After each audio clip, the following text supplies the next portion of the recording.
Hey, what's up YouTube? Today I'll be talking about the Xbox One being restricted to only 21 countries on launch. Now, first off, let me start off by saying that the rumor of the Xbox One only working in 21 states is actually false. The website that put it on, I guess a lot of people were just using that one source. I looked on other sources on the internet, and there's no other sources for that. So the whole entire 21 states stands for Xbox One is false. But it is true that on launch day, the Xbox One will only work in 21 countries, which is very unfortunate. Let me just read off the list real quick. It's Australia, Austria, Belgium, Brazil, Canada, Denmark, Finland, France, Germany, Ireland, Italy, Mexico, Netherlands, New Zealand, Norway, Russia, Spain, Sweden, Switzerland, that's where my grandma's from, United Kingdom, and the United States.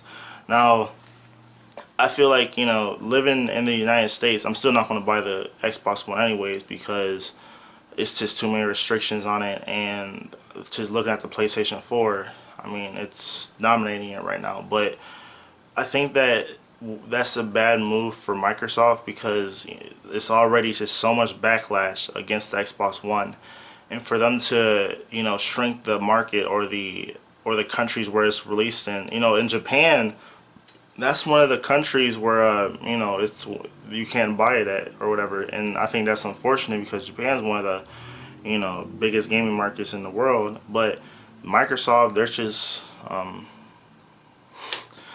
really care about the consumer, and a lot of people will read this list and they'll say, well, that's a lot of they'll think that with maybe other than Japan, these are probably the countries that mainly the people who play games live in. But honestly, a lot of countries that 20, 30 years ago were a lot of the poorer countries back then are actually starting to become more developed, and a lot of the countries in Africa, a lot of countries in South America, a lot of the Southeast Asia countries. I mean, a lot of these countries, they're starting to become like a new gaming market. I mean, look at the smartphone sales in a lot of these countries, and they're buying a lot of technology that us in I guess the Western countries are buying, and it's unfortunate that Microsoft is going to limit their market to just 21 countries because there is about 200 something countries in the world.